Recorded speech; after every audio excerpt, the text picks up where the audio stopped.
up, Say? Yeah. So, Steven, who do we have today? I'm excited. We got another competitor bodybuilder today.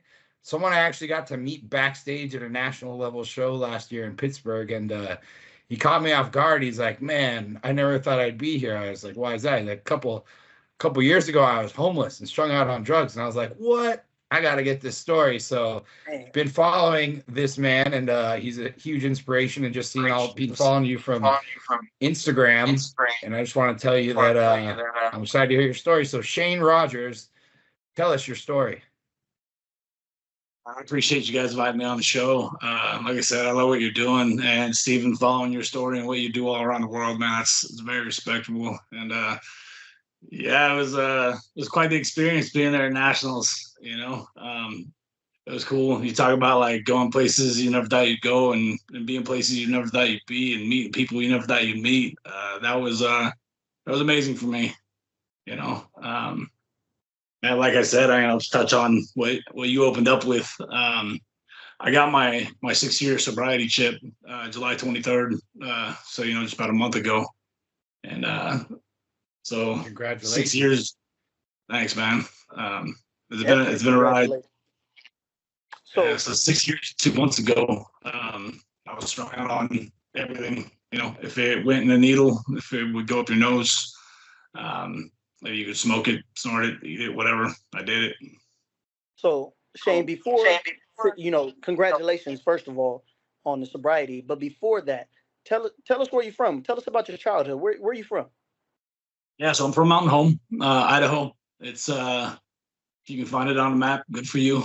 I don't think I've ever met anyone from Idaho, so this is a first for me. I'm excited. Well, it's a good place to live, man. I've loved it here. I've traveled all over the country for work, for play, for enjoyment. I've been outside the country a couple times, and I love it here. But we just had a small little piece of property down Mountain Home. We grew up. My life was pretty good initially. We had I had a big family. My mom, my dad, and then me, my 3 brothers, and my sister. Sister who was the youngest and the only girl out of 5 of us. And we had a pretty good life starting out. We went to church every Sunday. We did vacation Bible school. We did Boy Scouts. We were in all the sports, all that. All my memories of my life at that point were all good. And then it came out of the blue for me. I went and stayed the night at a friend's house on a Friday night. I can't remember. I was 7 or 8 years old, right around there. And I came home that Saturday morning, and my brothers and my sister were back in my mom's room with her, and they're all crying. And my oldest brother pulls me aside and tells me that my dad left. And I was like, "What do you mean? Like, went to the store? What? Right now he left and he's not coming back." And we found out later on that he had, being a Boy Scouts, we do, fundraisers, and so we sell little candy bars and stuff like that. And I know my dad was cheating on my mom with my dead mother, who happened to be my friend's mom that I just stayed night at. So his mom and dad were getting divorced. Yeah. So you're 7 or 8 years old. Your family's gathered around. Obviously, it sounds like your brother broke the news to you. You're all traumatized. I mean, that's a young age. I mean, for your dad to just walk out, there's no goodbye. I feel like, was there no closure? And just like, how do you go spiraling out of control after that? Or how do you deal with that at 7 or 8 years old? I mean, it sounds like you had a perfect life, right? A big family, Idaho, land, going to church every Sunday, the love is there, and it all comes crumbling down. So what's that look like for a 7 or 8 year old? Well, it happened right about the weekend of my birthday. So that was a good birthday present. And my mom did what she could. What was really fucked up about the situation was that they had planned for my mom to leave her job because she worked in Boise, and it's about 36 miles away. Back then, the speed limit was 55 to get. There was the interstate, but it didn't have a high speed limit, so it took a long time. So the day that she left her job, was the day that he left. And so, I took everything with him. And so my mom tried initially, she did what she could. She fell into heavy drinking a lot, and tried to make ends meet. But we ended up getting a lot of Thanksgivings and Christmases were donated by the church. But our house wasn't the one that everybody got. When they knocked on the door to drop off food or anything like that, they didn't hang out, say hi, and say prayers with you. Our house got pretty chaotic. They drop it off and leave. My mom started dating a dude. I'm gonna leave some names out, but started dating a dude that was involved with some people, and our life down there got pretty crazy. Started seeing a lot of bad shit going on. A lot of weight with drugs coming in and out all over the place. And it got pretty bad for a while there. So, Shane, I want to backtrack because, again, you're 8 years old. Your dad leaves. Your mom tries. She gets into drinking. She's depressed. She's dealing with something. But for a parent dealing with a kid, what were you feeling at this time? Lost was the biggest thing, man. My oldest brother had just graduated high school, and he was actually my half brother. We had the same dad, different mom. But when my dad left, he asked my mom to adopt him, so he's my brother. And he had enlisted in the Air Force, so he was gone pretty quick. And then my next older brother, he was just old enough to be out hanging out with all of his friends, and so he was never home. And I've often tossed around in my head, like, what would I have done if I was in his shoes at that time and his age? Because I had some big resentments about it for a long, long time. My fucking brother abandoned me. My dad abandoned me, and like all this shit, And so I did what I could to watch out for my little brother and sister, to make sure they stayed away from the bad shit, to make sure they got some food or something in their stomach before we went to bed when we woke up. And the lady lived down the road from us. She was the lunch lady at our school, and she would oftentimes bring home like the little tiny milk cartons. She'd bring us the ones that were either close to or past expiration, and some leftovers from the cafeteria that day. She'd bring them home for us to eat. And she was a saint, man. She was like our fairy godmother, But yeah, I mean, the best word I could think of was lost through that. And the school down there in Mount Home, small town, everybody knows everybody. So the school knew what was going on. My dad was completely out of the picture. He left and was gone.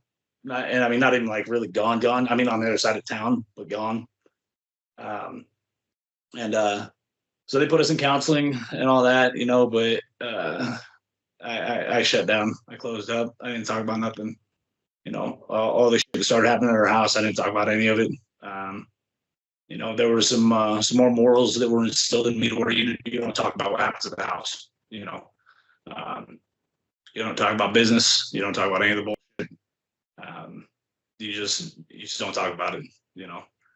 So let me ask you this: growing up, I know we're around the same age. So growing up in the 90s in a small town where everybody knows everybody, obviously it's not a secret what your family's going through. It's not a secret that, your mom's probably drinking. It's not a secret that your dad abandoned you and people are bringing you food to keep you surviving.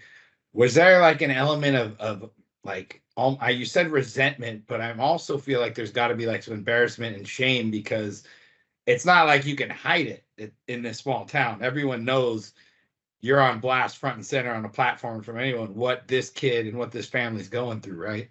Oh, absolutely, man. My mom was she was not bashful about it. I mean, so my dad was our football coach, our wrestling coach. He was our scout troop leader, right? So scouts obviously out right away, completely. But I remember my mom, she always had her little red Solo cup with a sound of ice in it, always had her drink in the cup holder. And I remember one time we go to pick up my brother from football practice, and she's outside the car, just, come on, honey, just drunk as in front of all of our friends and trying to get him to come over to the car, and he didn't even come to the car. He didn't even acknowledge her. He just left, and I don't blame him. I mean, it was embarrassing, dude. I mean, like you said, small town, everybody knows everybody.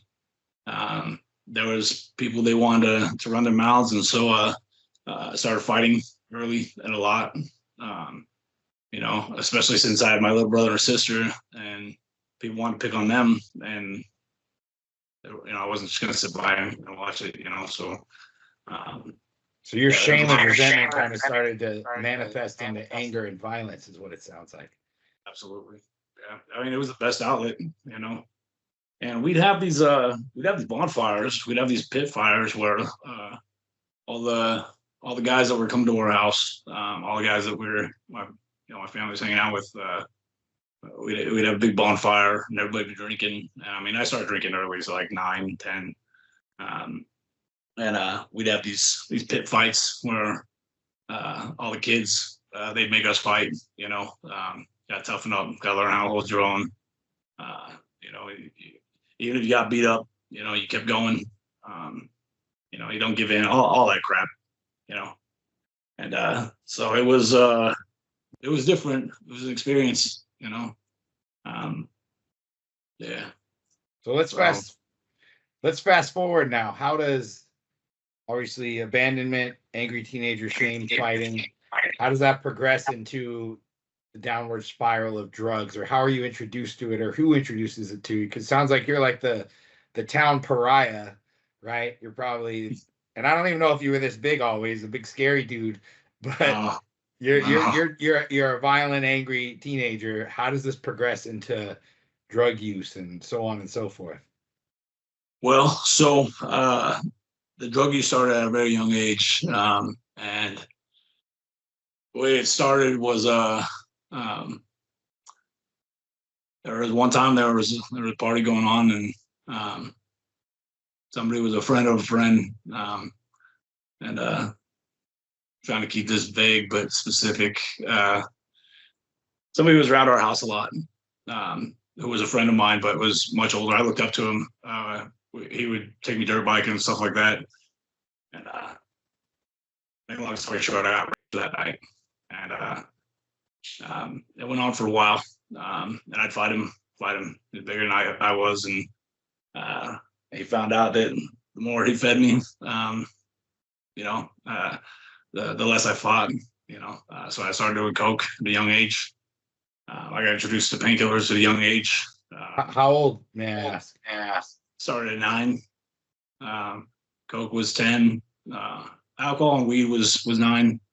And that kind of went on from there. And I hid it from my family. I never told my family what was going on. And he'd tell me shit like, if you say anything, they're just gonna call you fake. Nobody's gonna believe you. And and he would say the shit like, I'll move on to your brother and sister next. And so I kept my mouth shut and did what I had to do to try and get through it, so they wouldn't move on to, the violence wouldn't move on to my younger siblings. And so you almost did it out of protection of your family and trying to, nobody should feel what you feel, so you're taking it for the team, but it was awful. Yeah, what could you do? So I trained harder in the fights. I fought harder. I got a lot harder. I got a lot tougher. I got to the point where he couldn't come in my room anymore. And this went on for about 3 years. And by the time I was just before I turned 13, he wasn't able to do whatever he wanted. I broke his nose, and his dad asked him about it, and I said, "Yeah, how'd you break your nose?" And so after that time, nothing happened after that. So, but when I turned 13, again, same weekend of my birthday, mom shows up at my school, drunk as hell. She's got my little brother and sister in tow, one in each hand, and says, "Come on, we're leaving. Grab your stuff." What? So, looking down, embarrassed. I grab all my stuff out of school. We walk out, go get in the car, come home. No heads up. We're packing up the house. I don't even remember everything getting loaded. And we left the house. We moved to Boise. Never went back. And Boise, to us, Boise was the big city, right? Like it was it was just where all the big stuff happened, right? Where all the big shots were. And where we lived in Southeast Boise was a very upper class area. But the street that we lived on, there was like this one road that had a little side road, cul-de-sac type road where it was, there was some, I'm pretty sure there was some Section 8, some government housing on that one street. But everybody else, their parents were six figures. We were, my mom was too proud. She never got on food stamps. She worked, she did what she could to make sure we had food in our mouths. But sometimes we get home and there's a gallon of milk in the fridge. It was, I made sure my little brother and sister got there, but that was what we got for dinner sometimes. But so you talk about culture shock, going from small town mountain home, where it's all agricultural farmer, country life, to moving to Boise. It was like the big city for me, and all these kids and their families, and they all, all their parents drove nice cars and all that. And I remember my first day of school, man, in seventh grade. I walk into school and it's like burned in my memory. I see these kids getting ready to sit down, and he's wearing her pants, and I'm like, what the fuck? Where am I? Like, is this real? And so I was, it was culture shock. But just as there is everywhere, kind of found my little group, little group of hellions, and we got pretty tight. We raised hell, though. We raised hell. We weren't gonna let anybody run their mouths. We weren't gonna let anybody talk about how we were white trash and poor and all that. People tried to initially, but another thing I realized about moving up here or moving up to Boise is that everybody's afraid. They all got big mouths and they were afraid. So they want to talk tough. When it comes time to go toe to toe, they fell down pretty quick. I got a question. Yeah. I got a question because coming over to Boise, you went through so much, right? You overcame so much. But I just want to double back on something you said, because there's a lot of kids that are going through currently what you went through, what you were able to overcome. And at that moment, growing up, you didn't feel like you had anybody that you can cry out to, or you didn't know what to do. So you kept working, you kept fighting, you kept building yourself up until you could fight your battle. But a kid going through that right now, who feels like he has nothing, no one to call on or no one to say, what would you tell them? How do they protect themselves? Keep fighting. Don't give up. Don't give up. Don't become a victim. Stay strong, but also reach out for help. There are so many resources out there. There's so many people like you guys, like me, that would do anything to help a child. I didn't know any better, especially the way that I was raised. You don't ask for help. You don't ask people for anything. If you don't have something, you either go without or you find a way to get it. But we never stole. That was something we were hard up by. We never stole. But we thought. Shane, I got a question. Obviously, parenting is a big issue. I guess maybe an issue in your life at this point. Mom's a drunk. Dad abandoned you. You say you're a little hellraiser. You're doing drugs. Does your mom recognize any of this going on in your life, or see anything, or is she so wrapped up in her own problems, trying to get by, masking her pain with alcohol, that she never really actually sees the pain and the struggle that you're going through? Oh, there's no way she could see it. She we didn't see her a whole lot. When we moved to Boise, she spent a lot of time at the bar, after work. She worked in the legal community. She was a paralegal, and lawyers, judges, paralegals, they drink. And so they love to drink. So after work, she spent a lot of time hanging out with them, drinking with them and all that. And, and she'd drive home. And what was crazy is that we moved to Boise in '99, and I think let's see, it was 7th, 8th grade. So about halfway through 8th grade, she met a guy at a bar, and it was funny because she always joked about if she ever got remarried, the guy had to be willing to go down the hunting and camo aisle at Walmart and then turn around and go down the Barbie section, you know. And she brought this guy home from the bar, and dude, he was not like the dudes my mom had been with, because my dad is a big, tall, stern dude. The guy she dated was a biker, hard, stern dude. And this guy just did not give off that tough, badass aura that the guys she had always dated. And it was kind of funny. I remember, you know, like he would come to the house and hang out, but he always left. And I never saw him drink. My mom drank, but I never saw him drink. And like, he always like he would always bring something, a little bit of extra food for us, you know, or order pizza and stuff. And in my head, I'm thinking this dude was just trying to get my mom's pants, you know. So he's just trying to fucking find his way to weasel in, you know. And one time I went and stayed night at a friend's house, and we snuck out to meet up with some girls, and you know, we go meet up at school, and we're all smoking weed out of a pop can, you know. And we go back to my buddy's house, and we try to sneak back in, and his mom's like, I was laying in bed and was like, turn on the light, taking you guys home. And she drives back to my buddy James' house, drops him off, and then we go back to my house so she can drop us off. And she's like, I want to talk to your parents. I'm like, okay, good luck, you know. And I go inside, walk upstairs, I crack my door open. I'm like, hey, mom. And she's passed out snoring. And I hear him say, what's up, buddy? And I'm like, fuck. I'm like, yeah, my buddy's mom wants to talk to my mom. He's like, all right, she'll be down in a minute. And I walk out, and I'm like, she's not coming out. What do you think in my head, I'm thinking, what are you thinking you're going to do? Like, you gonna come play dad? And he walks out, and I was like, this dude, like, he's going to try and play daddy right now. And we go down the stairs, and we walk up to the front to the step, and he opens the door, and she's like, and she starts telling him that you know, she caught us smoking weed and we were sneaking out and all this stuff. And he's telling her that he's gonna be punished, you know, rest assured, he's gonna get in trouble. In my head, I'm like, you don't know what you're saying, dude. I'm gonna fuck you up, you know.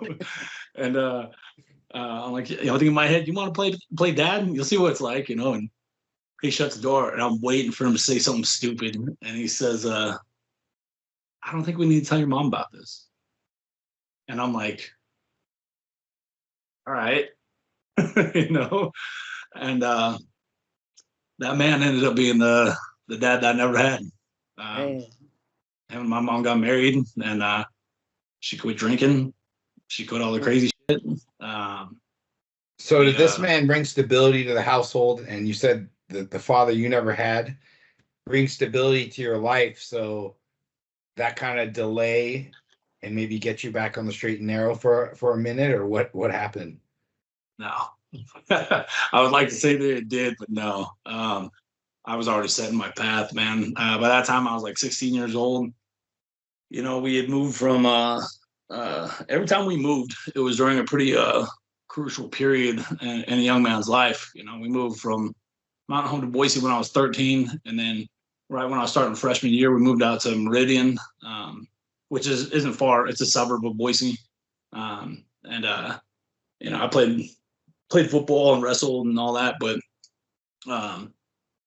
I never had like a set place that was home. You know, I have never had a problem making friends or like meeting people or anything like that, but I never had like that set group of friends like so many people I knew had, where they all like grew up, went to the same elementary school, went to the same middle school, junior high school, and all that together, you know.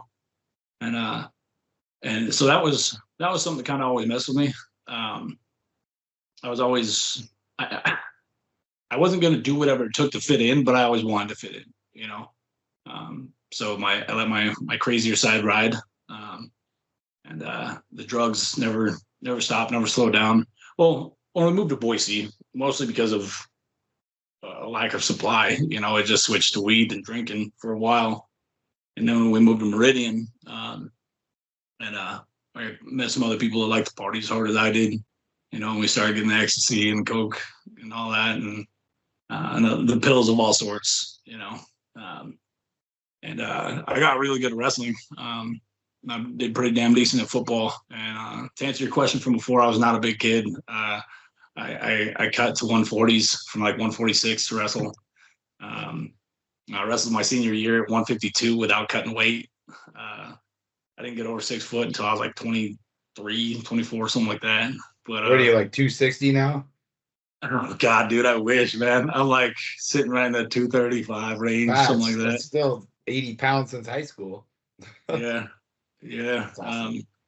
What's crazy is that when my sobriety journey started, I weighed less than I did in high school. I was 135 pounds. Just strung out on drugs. Yeah. So let's go down that road now. You doing sports. You're obviously a functional coke addict in school. I don't know how you're doing. Well, I guess Lawrence Taylor, the Hall of Fame side linebacker, was on coke his whole career. But you're doing coke, you're doing weed, you're doing ecstasy at parties, you're doing well at sports. What's the culmination of all this? Or when do you actually start to get in trouble? Or when does it actually start to come to a head where you got to start making a decision? Will, and I think you're on mute. No, I'm good. I'm on mute? Okay. Okay. So when I was 18, I got my first DUI. And my mom knew some attorneys that kind of got me off of it. I was on probation for a little bit, and I was waiting for probation to finish up, and at the same time, this is in 2005 when we're rip-roaring in Afghanistan and all that stuff with the war after 9/11. And my buddy decided we're going to enlist together, and we enlisted the guard. We were going to go active duty, and we just wanted to go over there and just start blowing shit up and killing people. Like that's what we wanted to do, And when at that time they needed so many people, they prior to going to basic, like 2 weeks before, they'd house you at MEPS. They'd keep you there until you shipped out to keep you out of trouble. And when some friends of ours were throwing a big going away bonfire for us, and I snuck out of MEPS and went to the bonfire, and there was a bunch of our friends there, and then there was a whole other group of people there that were in like their early to mid 30s, and I was 19 at the time, and we're drinking all night, and I decided that I want to finish the night with a fight. And by the end of it, it was me and 2 of my friends and then 2 of the other guys. And one of the other guys got in his truck and they were getting ready to leave. So I decided to be a smart ass and go up and pee on his truck while he's sitting in it. And anyway, he gets out, swings on me. I take him down, light him up, and my buddy to my side hollers my name. And I look up, right as a boot goes like this.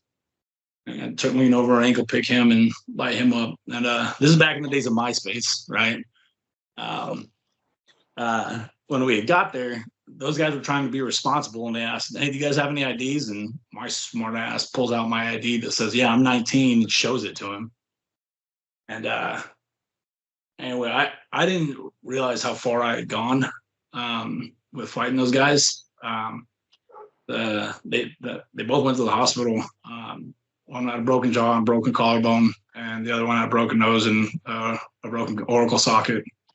And they found me on MySpace because the next day, all my friends were posting on it and commenting on it and all this shit. And about a week later, you get the last weekend before you leave to spend time with your family, and cops show up at my house, and we're investigating a fight. Asked for my part of it, and I explained to him, what happened. I said he swung on me first. He hit me first, and then his buddy tried to hit me as well, tried to kick me, and I went after him. And so I said, all right, that's all we need. So I'm thinking, they swung on me first. That's what I thought. Thought I was good. Well, that's not the case. In Idaho, you can defend yourself to equal or lesser force unless stand your ground is enacted, with a firearm. So if Steve and I are sitting here going toe to toe, throwing blows, and he's just thumping me up, and I throw one good one and break his jaw or something. If he doesn't cause any permanent damage to me, I'm the one getting charged, even if he was winning the whole time, by the verbiage of the law. So obviously I couldn't leave for basic. I got charged with 2 counts of aggravated battery for excessive self-defense. While that was pending, I racked up 2 more DUIs, and the last one at that time, I got into an accident. Passed out at the wheel. I had my girlfriend at the time in the car, going 55 down a state highway. And do they have a 3-strike rule in Boise with DUIs? No, so they kind of do. It's 3 within 15 years is a felony, but anything above 0.16 can be a felony or a double DUI. They have a lot of ways to hit you with a felony for a DUI here. But if you get 3 misdemeanor DUIs within 15 years, they can hit you with a felony, but they don't necessarily do it. Okay. They don't have any real 3-strike rules here like they do in other states where, boom, you're going to prison, or hit you with the mandatory minimum of some crazy tail or a fixed time. But you have 1 DUI, you get 2 assault charges, and then you get 2 more DUIs while you're waiting for those. Now what happens? So I was able to get the battery charges dropped down to misdemeanor mutual combat and disturbing the peace. And I took a plea deal for the aggravated DUI. They consolidated them when they put out the warrant. I went and turned myself in expecting to bond myself out, and they put $100,000 bond on me. For what? And so, because I had at the time I still had the 2 aggravated batteries I was getting charged with. Those were still going through court. They haven't dropped. And I got the aggravated DUI. But honestly, in Idaho, it's not unheard of. Like, it's actually pretty common for them to put extremely high bonds for anything. You'll rarely see a bond for less than $10,000. You'll rarely see a release on own recognizance, anything like that. Like, they want their money, man. And there's a lot of people here with it. So, so I got I turned myself in on the aggravated DUI. I thought I was just gonna go in and bond out, and that was my first time actually going past booking in jail. By this time I was 20, I just turned 21. Been on probation since I was 18. Because when I got my first DUI, the day I was supposed to ship out the basic was the day my probation was supposed to be terminated. So at this point I've been on probation since I was 18, and I go in, they put a big bond on me, and I think I'm looking at a little bit of county time or something like that, and they're like, no, they want to hit you hard, and they put a 4+6 over my head, but here they have what's called the rider program. And it's like a prison camp. And back then, it was a 90-day program.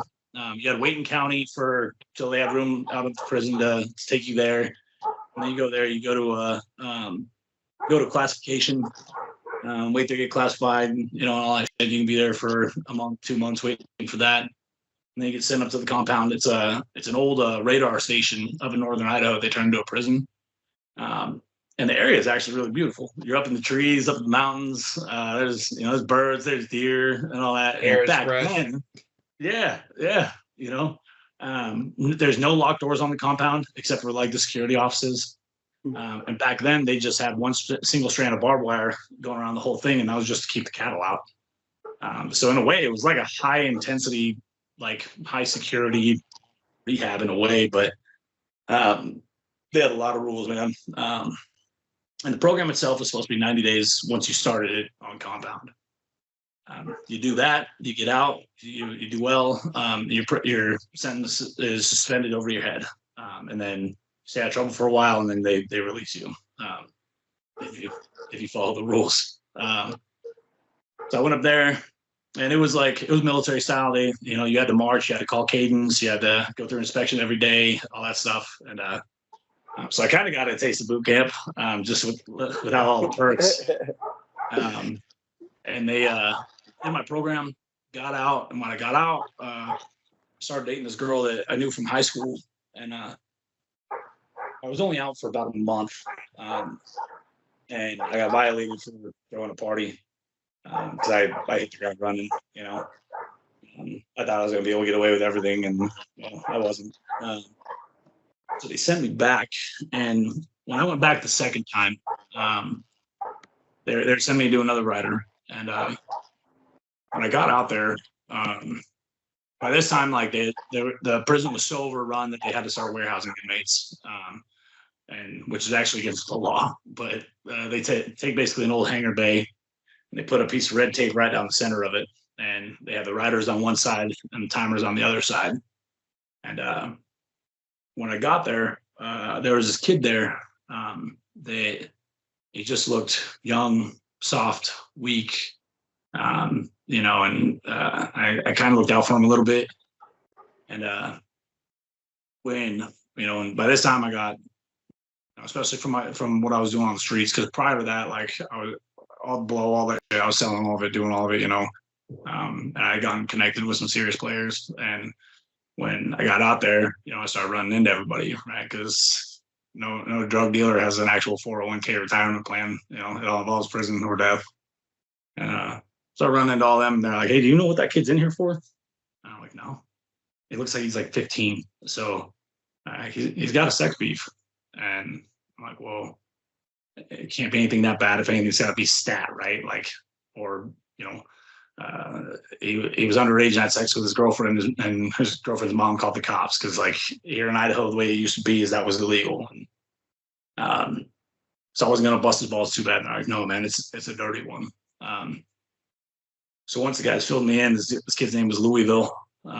His nickname was Louisville, and I'll spare you all the details, but make a long story short, him and some of his friends at a high school party raped this girl with one of those little Louisville slugger bats while she was passed out, and then raped her, and they recorded the whole thing and showed everybody back at school the following week. And yeah, so he was in there for that. And when I got back to the unit, I told the CL, I'm like, hey, you need to move him. And they were like, no, you know, we're not gonna do that. We're not gonna do that. And I was like, yeah, you need to move him, or I'm gonna end up doing my time. You know. Anyway, they talked to him, and he requested to be moved after that. And you know, all my buddies that were timers on the other side are like, you know, Roadhouse, dude, you fucking smash that dude. I'm like, he's fucking out of my space, you know, and all that shit. And anyway, so we get into the compound, and when we get up there, as soon as we got on compound, because they sent me back on another rider. They were a protected class. You can't say Mo. There's a lot of things you can't say, or they would flop you for it. They'd flop your rider. And he knew that. And the kid kept his mouth shut the whole time he was on the yard. Whole time he was on transport. And as soon as we got up there, he thought he was this little gangster kid and wanted to start talking tough to everybody. And you know, we're like, you need to shut your mouth, you know. Anyway, to cram that into a nutshell, he wanted to get tough with me, and I beat the brakes off of him. And I didn't even get uncuffed. Like, you know, because they file you off the bus, and, you know, you're in the chain gang, you're in shackles, and your transport suit and all that. And I didn't get unchained. They put me right back on the bus, sent me back to the prison. And I get back down there, and you know, all my boys are like, oh, Roadhouse, what are you doing back? Blah blah blah. And, so I told all them, and I sat on the yard. I'm thinking that I'm gonna be doing my time, right? And sat on the yard waiting for my review. And it took about 9 months before I was able to go in for my review. And my judge sent me back on another fucking rider. And I'm like, dude, are you kidding me? Like, obviously that's not a program for me, you know? Something's not working. Yeah. The shit ain't clicking, right? The math ain't mathing. So, but they sent me up there. And from the time I went up there, beat that kid up, went back to the yard, waited for my review. Then he sent me on another rider, so I had to get reclassified, wait for transport, go back up there. So we're talking like a year. that kid had completed his program, got out, re-violated for a new offense, and was sent back up there on another rider.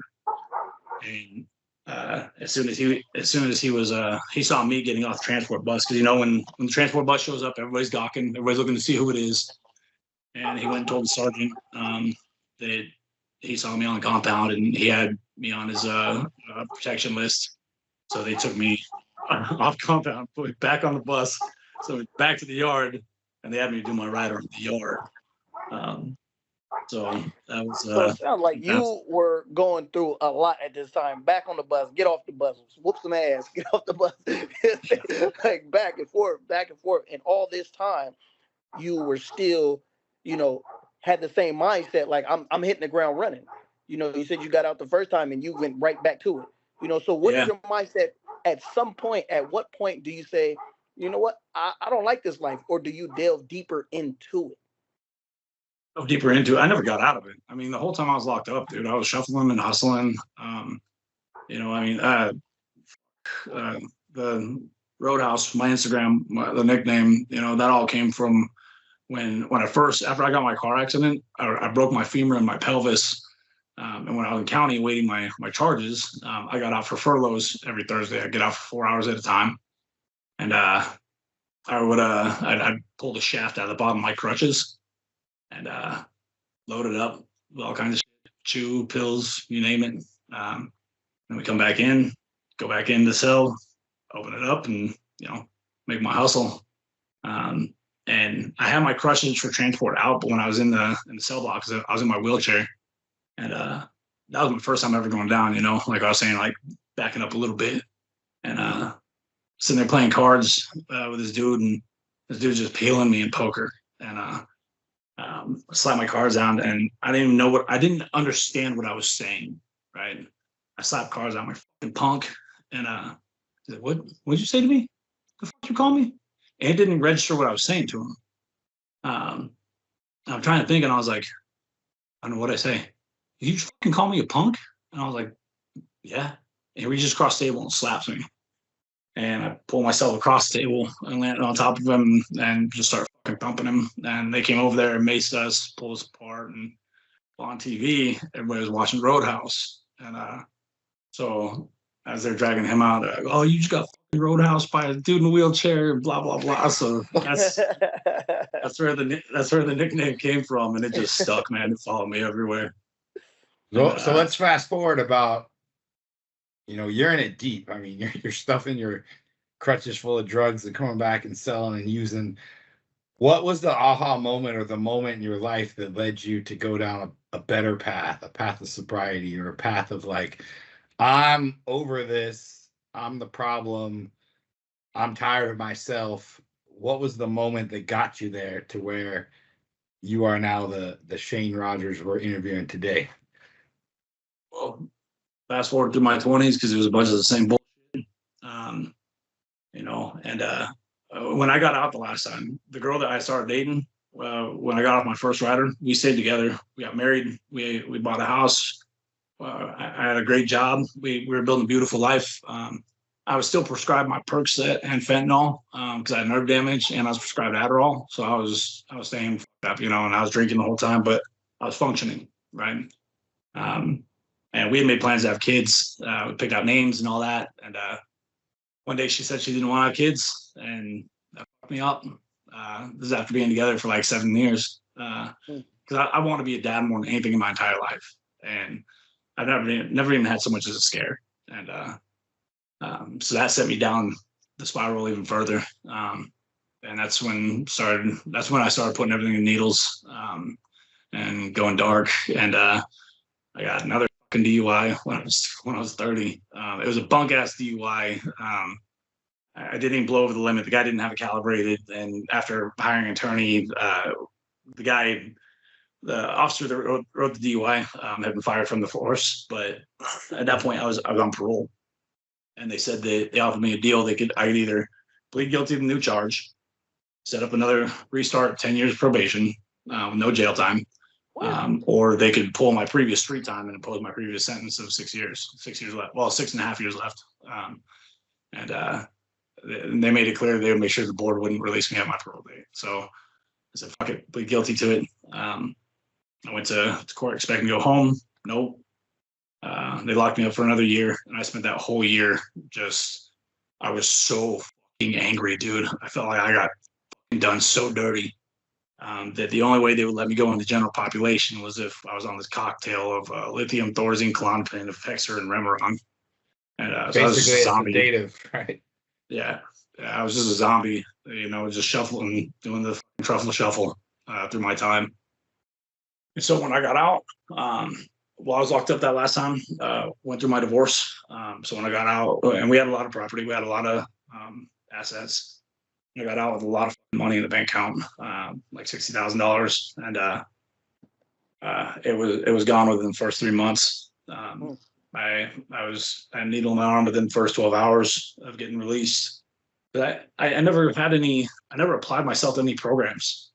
I was just as addicted to the lifestyle as I was to the drugs, man. I loved the violence. I loved the rush of it all. I loved the excitement of every bit of it. I was just as addicted to the process of all of it as I was to getting high. And I loved the power and the fear that I had, and I was just as addicted to that. And but after all that money was gone, and I don't know, man, that this is in 2017. I remember that beginning of that summer, I was walking around, and I specifically remember, dude, like I was walking around, and the sun was out. And I remember walking by a park by my mom's house, and because I was living with my mom. Well, I wasn't, but that was my place of residence. But I was sleeping on benches wherever I could go, and sleeping on houses. And like my mom didn't even want me there. Like occasionally I would sneak into the house to sleep or to eat some food or something like that. But like if she saw me there, she'd run me out. And so I just kind of started from couch to couch. And I remember walking past the park and seeing people out there skateboarding, and I remember this couple walking through the park holding hands, and they were just so happy, and it just made me so resentful of my life. I wanted that back, I wanted that feeling of being wanted, of being loved, and I just remember it felt like there was just this dark cloud over me, like a physically dark cloud. Like I know the sun was shining bright, there wasn't a cloud in the sky, but everything felt so gray. And I convinced myself that my family would be better off without me in their lives. I didn't want to die, but I didn't want to be such a burden on them anymore. I didn't want to be such a disappointment anymore, And so every time I got my hands on something, I went full bore. I didn't care. I OD'd several times, and especially when the fentanyl started getting hot and heavy. And every time I wake up, like I guess an instant relief and then like a feeling of disappointment, And July 22nd, 2017, and I was back to moving weight, wrapped up with the same dudes, moving a lot of weight this time, like heavy weight. And I just dropped off a bunch of meth and driving down the road. I had taken my mom's car to go run and drop, and driving down the road, I got pulled over because her tags were expired. And all I had was a residue in a pipe. But luckily, I didn't have everything on me anymore. When I got arrested and I went into Ada County Jail, they asked me, what are you detoxing off of? And I said, I'm not. And they're like, we're not asking if you're detoxing, we're asking, what are you detoxing off? We need to know what to give you. And I said, I'm not. Dude, I wanted to be done so bad. I knew I'd done rehab. I'd been to AA meetings, but I hadn't applied myself to any of it in the past. Right. But I didn't have the fortitude to ask anybody for help. I was so embarrassed and ashamed of who I was, and I figured, who would want to help a dude like me? I would kick in doors to collect debts while like families were sitting around the table, and I got off on that. So like, what? what kind of piece of shit? Who would want to help out a piece of shit like that? You know, that's how I felt about myself. And so when I detoxed, I wanted it to suck so bad that I never want to go back. And it did, boys. You just straight cold turkey did. Turkey. Cold turkey off everything, man. Because at the time I was doing meth, coke, heroin, and fentanyl, Percocets. And I remember being in closed custody, waiting, because you go to closed custody to get classified, and then but I always have to start out in max when I go in because of my history. And when I was in CCU, I had a buddy that was in there from the streets that had gotten clean, and he was in there on I didn't know what drug court was. I didn't know what a sanction was, but he was in there on drug court sanction. And I was detoxing bad. And I mean, I was shitting myself because I couldn't get to the fucking toilet. I was pissing myself because I couldn't get to the toilet. He would help me swap out my sheets. He would help me get to the shower. I sit in the shower for hours, and they're just hitting that stupid steel button that makes the water spray for 15 seconds at a time.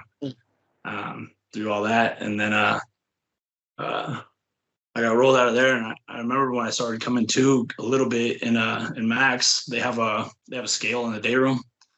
When I went and stepped on that scale and it said 137 pounds, I started crying. And you're 6'2"? 6'1". 6'1", geez. That's like a girl right there. Yeah. Your ribs showing and everything? Yeah, it was bad. Hey, but I had abs, man. I had those I had abs, dude. I was shredded. But I was shredded. Hey, I thought I was hot as shit, dude. I still have some pictures from back then. I look back and I'm just like, oh my God, dude. You gotta send us those pics. Yeah, dude. It's crazy. I was watching an interview with the Hall of Fame WWE wrestler Kurt Angle one time, and he said he had such a bad drug and painkiller addiction because he broke his neck in the ring like 2 times. He won an Olympic gold medal with a broken neck. And he said the reason he will never do drugs again, he said because the detox process was so bad that he never wanted to die so bad in his life. And he can't imagine having to go through that again. I imagine you were on a lot more than he was on. So that had to be just a wanting to die experience. There's so much to it, man. Like, I mean, you think about, if you can remember what growing pains felt like when you were a teenager, where your bones hurt, your joints hurt, it hurt to move, it hurt to sit still, you got no relief, or if you've ever had any serious joint injuries, those are like the ones I can think of that are comparable, the worst. Your body hurts, your body is just pain all the time. And then through the detox, dude, there's the mental side of it too. People lose their mind. A lot of them don't come back. Meth-induced psychosis is a real thing. And the shadow people, the voices, it was serious, man. People just, nobody would be saying anything. And I'd be hearing people telling me like, why don't you just kill yourself? Your family would be happier. You don't want to live. Look at you. Look at who you are. And like I could hear these voices in my ear, it's like saying them to me. I could almost feel the breath, and you could just barely see the outline of it. Have you ever looked up at the clouds and watched them like kind of passing over each other, and you're trying to like focus on one set of clouds in front, but you can't quite focus on it because it's kind of rolling. That's a lot of what it was like. You can see the figures, but you can't make it out, but it's there. Like your brain is playing some tricks on you. And it took a long time before I would even have a conversation with anybody because I would just freeze and the brain was going, but the motor functions weren't there. And when I started going to court for that possession that I got, I had I was on parole for my DUI, and my judge said that he was going to run it consecutive. He said, no matter what they gave you, you're going to run it consecutive. So I was looking at 8+7. So I'm trying to get saddled up to do 15 years. And but what was different about that time than every other time that I've been locked up in my life is this is where I'm pretty cliche, man. I hit my jail cell floor, crying, praying to God, and It was the first time in my life that I can remember except from when I was a little kid, where I felt like he was speaking back to me and, telling me like, you can do this, and so this time when I went to county, while I was in county, instead of getting wrapped up in, running poker books and slinging and all that stuff, like, I got involved in the AA meetings and I started reading the Bible. I started talking to other people about God and what their experiences were. And, whenever I would pray, I never once did I say, God, please get me out of this. I would ask for peace. I would ask for a tolerance. I would ask for peace for my family. I would ask for guidance and appreciation, and gratuity, be grateful I'm alive, and to try and be a positive influence in somebody else's life. And, so here I am thinking that, my judges are going to impose my sentence. And what's crazy is that the attorney that I hired on my previous DUI, he's a big name attorney, expensive guy, $15,000 retainer. And I still owed him money from it. And I got a special visit one day, and it's him. And I remember when I was going to court for my DUI, he was trying to convince me that I was an alcoholic and all this stuff. And I was like, you don't know what you're talking about. Like, I just like to drink, but I'm not an alcoholic, he was one of the few people in my life at that time that like really spoke to me. Like, dude, like, you're a good guy. It's in there, you've got it in you to live a good life, but I didn't believe it, but for some reason he did. And he came to visit me in jail. And he's like, I think that you're more that guy now than you ever have been in your life. And I'm going to take your case on pro bono. And so are you guys familiar with the drug court program where you're at? Enlighten us. No. Yeah. So it's through the courts. And the only level of supervision that's higher than the drug court program is the federal violent sex offender supervision.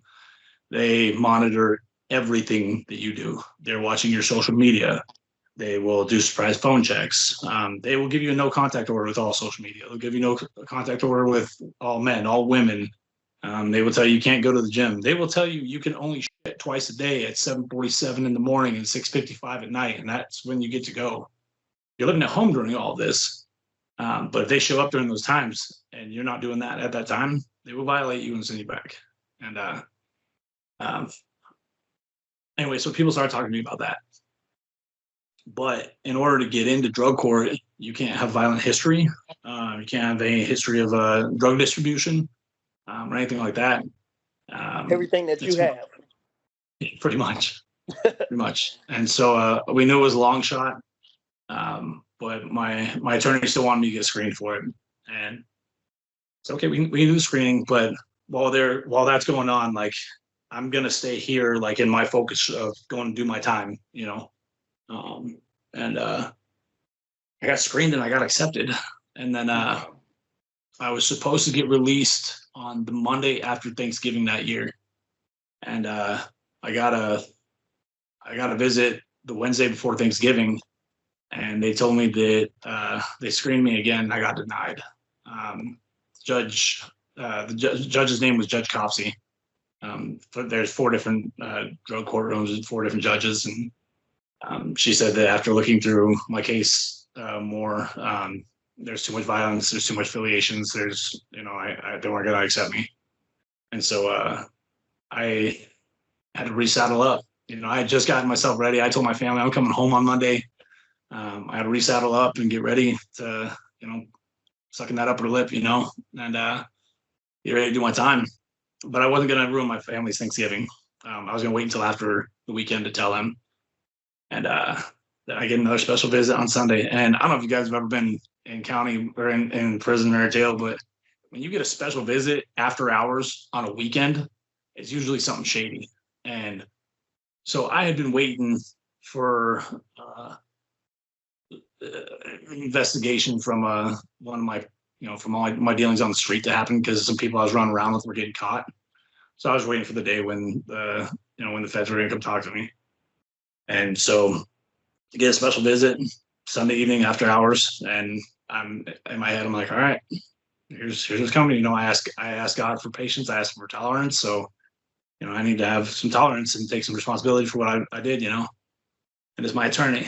And he said that he had had lunch with Judge Barton, who was starting a new drug courtroom, and that even with my past, he was accepting me and giving me a chance.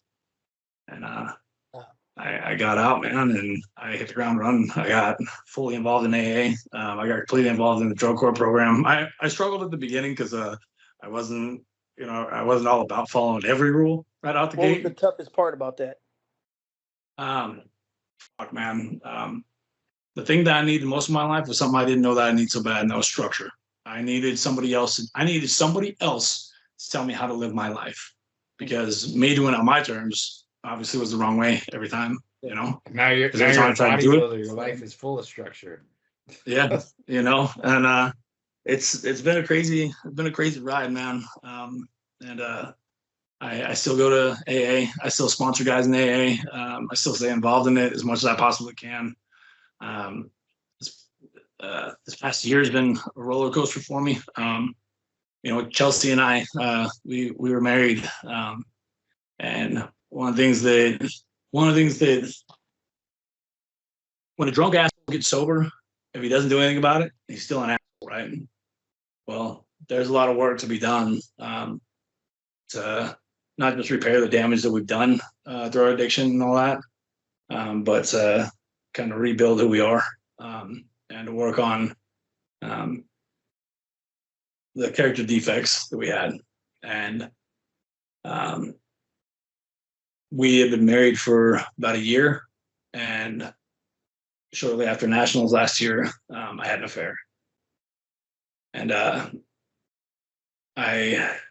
let my ego and my pride get out in front of me. And it wasn't like the person, she wasn't pursuing me. I wasn't pursuing her. It was a total out of left field situation. And like middle of the afternoon, dude, like just on a weekday, like it was just the most random, unexpected circumstance. You know, shortly after a good friend of mine had died, and we were doing a fundraiser for him, and she was general manager of a gym. She was donating a 1-year membership because we were doing a raffle ticket and raffle for it. And I went to pick up the raffle thing, and one thing led to another, and it happened. And so here I am after 5 years sobriety, you know, working with other men in recovery, doing everything I'm supposed to do, and I still got fallacies. You know, I still had work that I need to do that I didn't realize I needed to do. You know, there's still demons in my past that I was working on. When I got into drug court, that was the first time I had ever told anybody about. I had ever opened up to anybody about what my childhood was, and my counselor was she saved my life, man. She helped me work on that shit. But I thought the work was done, and it wasn't. So after that, after I had the affair, I started working with my sponsor, and we dug in a little bit deeper into what led to it happening. And I'll tell you, this is probably the first time I've really said this out loud. I had reservations when Chelsea and I got married. When we first started hanging out, Chelsea's my ex-wife. And when we first started hanging out, the day we met, I said, I want to be a dad more than anything. And she said, I don't want to have any more kids. I said, cool, let's fuck. Like that was like what the intent was, you know. And one thing led to another, and we ended up becoming like the best of friends, and we clicked really well, and we jived really well, and we supported each other, and we did great together. And when we got married, you know, I felt like that was the right thing to do. And I cared about her deeply. I loved her truly, you know. But I always had a reservation in the back of my head of like, man, is this the right thing to do? Is this the right person? Like, I've accomplished all these goals, you know, recovery, financial goals, career. You know, bodybuilding has been, you know, I've had a short career out of it, but it's been fairly successful, and I plan on growing more, you know. But the biggest dream I ever had, being a dad, I'd given up on. And I think that kind of fed into me making the decision that I made to have the affair.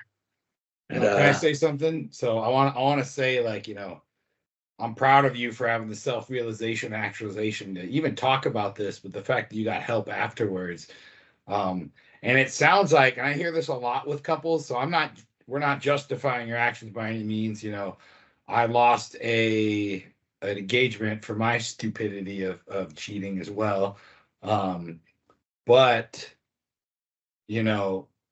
it's good that you could still learn and take away and learn something about yourself so you can get better and it doesn't happen going forward. One of the best things that a mentor told me when my life started falling apart after, I ruined an engagement was, it's not about what you did, it's about what you do going forward. And it sounds like going forward, with many things in your life, what you're doing is you're learning, you're becoming a better man for that, and you're going to use that and apply it in your life down the line. It's unfortunate what happens, and sometimes God has to take us through those lessons and smack you upside the head with it and lose someone you love, but you absolutely become a better man for it, and I think that is the key. Not justifying it. Anyone listening, I'm not justifying it, but I'm saying sometimes those bad things have to happen to become the better man that you need to be. And it sounds like you're on that path now. Fully agree with you, man. And again, there's no rhyme or reason or justification for doing that to somebody else, because like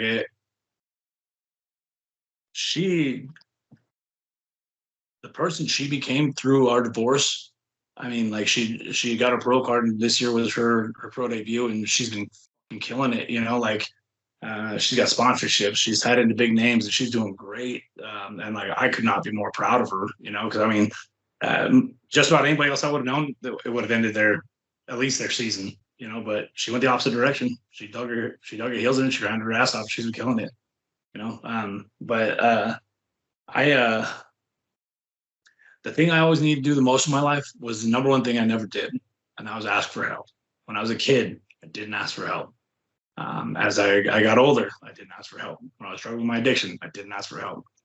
When I got into drug court got me sober. AA and God have kept me sober. And when I can honestly say that from the last time that I used, I never wanted to use again until I had the affair. That was the first time that I actually considered it, not out of wanting to use, but out of wanting to not feel, So after getting sober, learning how to ask for help, I did what I knew it worked through that. I asked for help. I asked my sponsor. We started back over in the steps. And we realized that my biggest resentment through all of it was me. I was resentful towards myself for giving up on my biggest dream. And not long after the affair, she's like, I'd always wanted, I'd never been tested, so I went and got tested. And they said it was 1 in 400,000 chances that I could get somebody pregnant. It was fresh after nationals and a long season, a long cut. Testosterone's low, semen count's low. Yep. I mean, they said the morphology, the count, and whatever the other one is, we're all in the tank. So they said 1 in 400,000 chances. And then a week later, she's like, "Hey, I think I'm pregnant." I was, not mine. And she's like, "I know how it sounds, but honest to God," she's like, "I haven't been with anybody for a while before you. She's like, I'll do a paternity test." I was like, "Yeah, well, I wanted to tell Chelsea right away. I did. But I also didn't want to ruin her holidays with my family because I knew it would be the last ones. And my stepson, I love him dearly. We still have a relationship today, which I'm incredibly grateful for. For his birthday, I got him. He's super into cars, and he's got a Hyundai Veloster that's turboed. And for his birthday, I got him a spot out on the racetrack to get out there and race, do the drag races and run the quarter miles and stuff. So that was awesome. But so I didn't say anything about it through the holidays. And shortly after New Year's, we talked about it. And I told her that she was pregnant.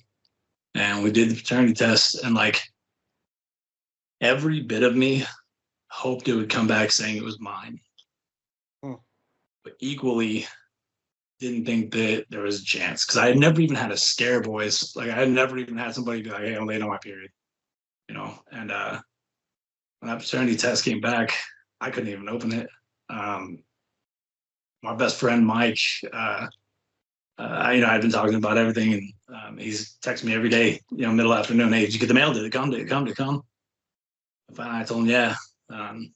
And I picked up the mail at I left work early to go pick up the mail that day, and I picked it up and it sat in my truck for hours and hours. And I went and picked him up at 10 o'clock at night. We drove him, sat in a gas station parking lot, and I handed it to him. And he opened it and he said it was mine. And, oh man. Oh, dude. Dang. So many emotions, man. So many emotions, man. Like all the good and the bad, oh man, what's my life about to be, Hey, your ultimate goal in life is now being realized. You're gonna be a dad.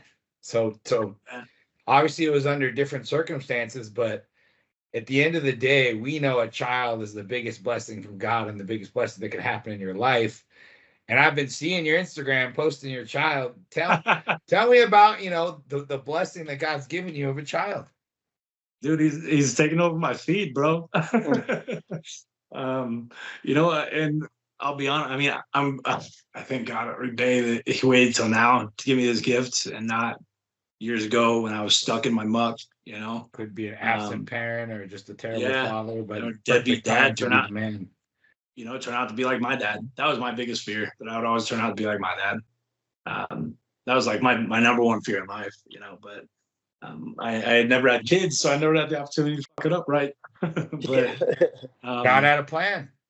That's amazing. So Chelsea and I got divorced quickly, and then Julie and I we bought a house together, and we've talked about this, and we were doing what we loved each other. We were doing what we thought we should. We were doing what we thought was the right thing, but honestly, when we moved in together, I didn't have a whole lot of high hopes for us, just because there was so much going on, but when the weeks leading up to my baby being born, we got closer and closer. And when we were going to induce on a Friday, and Thursday she started having contractions. And I was actually, she didn't tell me. I was at a golf tournament for work, and she calls me and she's like, hey, what hole are you on? I was like, we just teed off on the 18th hole. Why? She's like, well, I think I'm having contractions. I was like, you think?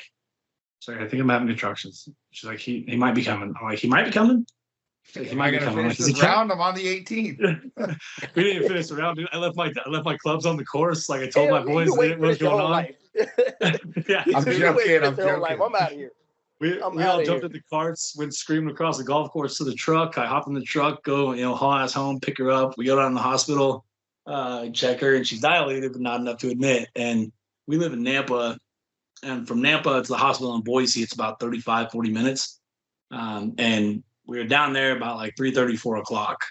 And they're like, come back in the morning, we'll see it. I'm like, well, fuck, dude, right now it's rush hour traffic going out. She's going to take us an hour and a half to get home. We come back in the morning, it's going to be rush hour traffic. It's going to take an hour and a half to get back here. So I got us a suite at a hotel downtown, this big, beautiful room with a nice big soaker tub right in the middle of it. So, she could take a bath, and we take a bath together, and, just go through the process, and go through the process of help her through the contractions and all that stuff. And then we ended up going back to the hospital at about 11:30 that night. It was a long, arduous process, dude. I've learned that women are 10 times tougher than any fucking man. I don't care who you are, dude. If you're there and you witness that, and you go through it with them, you'll say the same thing. And when baby boy started coming the next afternoon, and our OB was such a cool dude. I thank God for him too, man. He's just the most amazing man. And she's doing her pushes, and he was face up. So she had to push him through the birthing canal, or through his cervix into the birthing canal, and then he had to flip him over in the birthing canal. And she's tough, man. She never shed a tear through any of it. And the doctor was administering the epidural kept fucking it up. It took him an hour and a half to get the epidural in. The whole time she's having her contraction, she never shed a tear. And when time came for baby boy to come, the doc walks up and he holds open the glove and he's like, "Put your hand in here." And I'm like, "Which hand?" He's like, "Your right hand." Like, all right. So he opens up the glove and he's like, "Put your other hand in here." And he's like, "This is what you're going to do. You're going to reach in there. You're going to grab his head firmly, but don't squeeze. You're going to lift him up and pull him down and pull, and lift him up and pull him out." And I'm like, "All right, let's go." And so we go down there, and I got to reach in and deliver my son. And I remember as soon as I pulled him out, man, all I could say was my son. And started bawling and went up there and passed him off to her. And that was the first time she started crying, and we're just sitting there crying together. And it was amazing, man. You learn a whole new description of the word beautiful. You learn a whole new understanding of what it's like to bond with somebody. I've had a lot of trauma bonds with people in my past, but I've never bonded with anybody like that. And I mean, I love this woman dearly. I mean, she for whatever reason, God decided that was the time, and that was the woman that I would get to have a son with, have a child with. And now we get to, she gets to stay home with him and take care of him during the day. And every day that I'm gone, she's sending me pictures and videos, and I'm calling. And now he's to the point where he's starting to recognize sounds and pictures and stuff like that. So when if we video chat and he sees me or if he hears my voice, I hear him start to coo. And dude, I was 36 years old when I got released from probation. I was 18 when I went on. I spent half of my life, my entire adult life, either in prison, rehab, or on paper under some kind of supervision, and to go through. And I spent, 35 of those years angry, violent, pissed off at the world, and it took a lot of violence and rage for me to learn how to be as happy and joyful as I am today. And through my recovery, like, that's how I felt. That's how I viewed everything. I figured everything was about perspective. And now that I have my son, that's all been amplified by so much, dude. And like, coming where I came from, going through what I've been through and living the life that I've lived, like, the longest time, I didn't think that I was worthy of something like that. I didn't think that I deserved to have something like that. And today I know that I am. And I get to be a good dad to this boy and show him all the beautiful things of the world, and he'll never have to see his dad fucked up. He'll never have to see his dad drunk, if he ever sees his dad violent, it'll be protecting his family, and I just get to be the dad that I never had. And I'm so happy for you. I mean, I saw Will wiping the tears. I don't think that's allergies. I was wiping my tears. I see you crying. I mean, just a beautiful story. And, it's funny how God's prepared you all your life for this moment. And, I think it hits a personal note with me and Will, because me and my wife want to try to have kids next year. I know Will wants to start having kids soon with his fiance.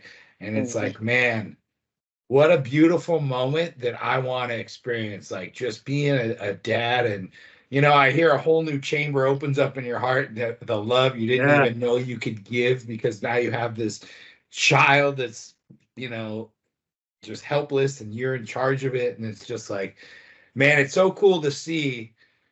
You were hopeless. You were walking through the park. You didn't want to live. You think you were no good to anyone. No one wanted you, or you thought no one wanted you. You thought you're useless to no one, and you just wanted to feel wanted and loved. And you know what? That kid's going to need you his whole life, and he's going to want you. And as long as you stay on that walk of sobriety, and as long as you keep doing what you're doing, and, like you said, ask for help, stay in community, keep going to your meetings, even the proud that your last marriage collapsed and you didn't relapse. Like those are all huge major victories to show, the Shane Rodgers today is a great man and he can do great things and he has great willpower. And, I didn't know all this story. So hearing it today is just, tons of respect for you. And we all have our ugly blemishes, right? I mean, no one's perfect.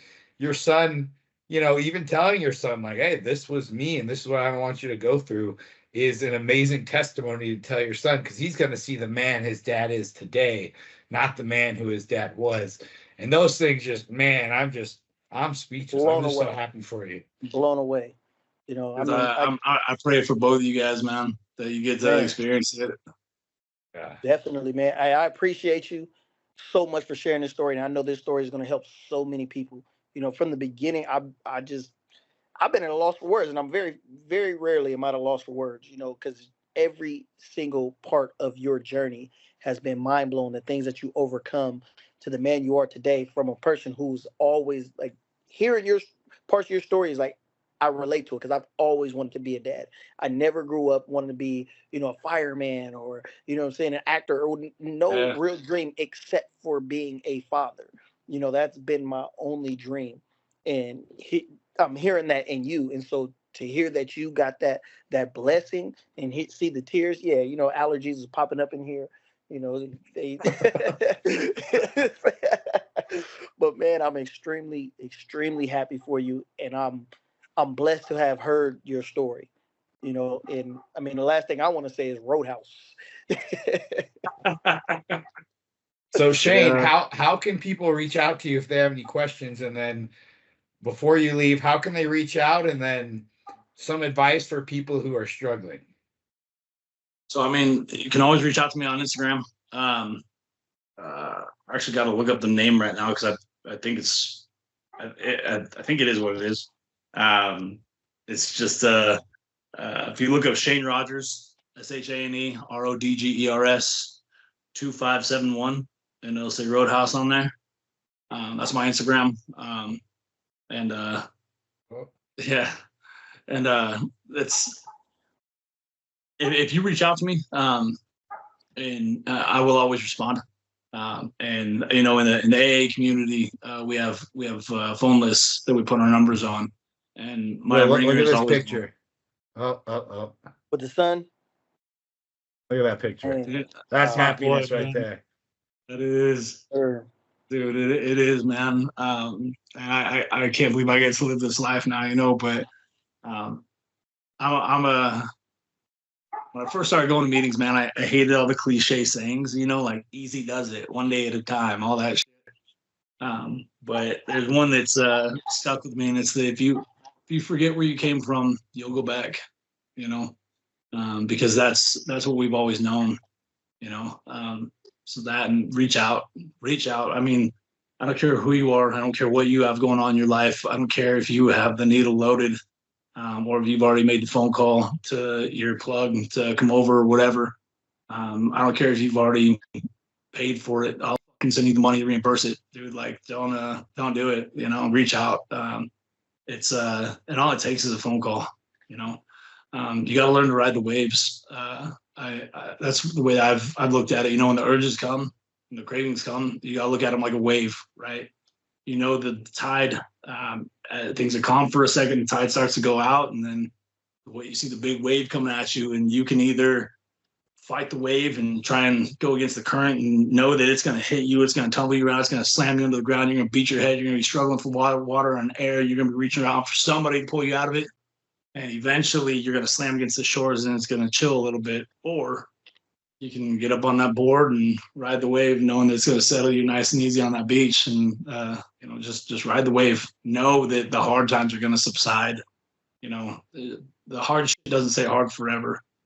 So ride the wave, know that it's going to subside, and reach out.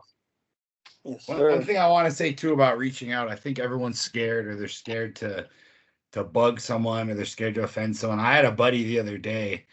He reached out to me at like 2 a.m, and I'm on prep, and he's like, "I'm so sorry. Oh, don't even call me back, blah, blah, blah." And I was like, "Hey," he's like, "I'm struggling. I'm battling my demons right now." I said, "Hey, first of all, I'm happy you reached out. and I'm glad I'm here to talk to you. Tell me what's going on. You know what I mean?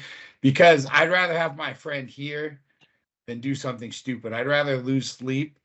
I'd rather have my friend tell me that they're struggling or they're about to relapse or, you know, something bad's going on than have them go back to prison or have them commit suicidal acts or overdose on drugs, right? You know, if you're out there listening, we need you. Reach out. No one's going to be like, oh, you weak, you idiot. Why would you reach out? I mean, you're stupid. Like, that's not the person that loves you would do. So reach out to someone that loves you if you're in trouble. Definitely. There's another one too. Hey, there's another one too, real quick. So, just like what Stephen was saying, you know, like you're never bugging. And those of us that are in recovery or whatever it may be, or that walk with God, we have power in numbers, and there are millions and millions and millions of us. So when you reach out to one, you get all of us. I mean, we get prayer circles that go around the world. You know, we get all kinds of stuff going on. And if your issue is addiction, there is an app. It's called the Meeting Guide app. It's that little, I don't know if you can see it. It's focusing or not. A little blue chair icon right there. It's called the Meeting Guide, and it will show you every AA meeting everywhere in the world, every hour of every day. It'll tell you how far away one is, and you can get linked up so people will come pick you up, take you to meetings. And I've used it when I travel. I've been in meetings in Vegas. I've been in meetings in LA. I've been in meetings in Florida, Louisiana, all over the place, man. And I've been on Zoom meetings with people from Ireland, Norway, Sweden, like all over the world. So yeah, like Stephen was saying, man, you are never bugging. It's our responsibility to pass it on. It's our responsibility to help another. You know, AA is a selfless program. It's selfish because by helping another man helps me. It's selfless because you're helping another man. And we, you know, if you need direction or contact to somebody else and you're female, we can do that. But for men, I work specifically with other men, you know, but I know plenty of women that can, you know, get you connected to. Yes, sir. Absolutely. I love it. I love it. Well, anything you want to say, Will? I mean, just Roadhouse, man. All Roadhouse. Right. Roadhouse, Shane Rodgers, man. We appreciate you. Amazing story. We could sit here and brag on you all night, but we're going to cut this episode short. So once again, I'm Steven. I'm Will. And this is the Post-P Chronicles. Hey, what up, say? Yeah.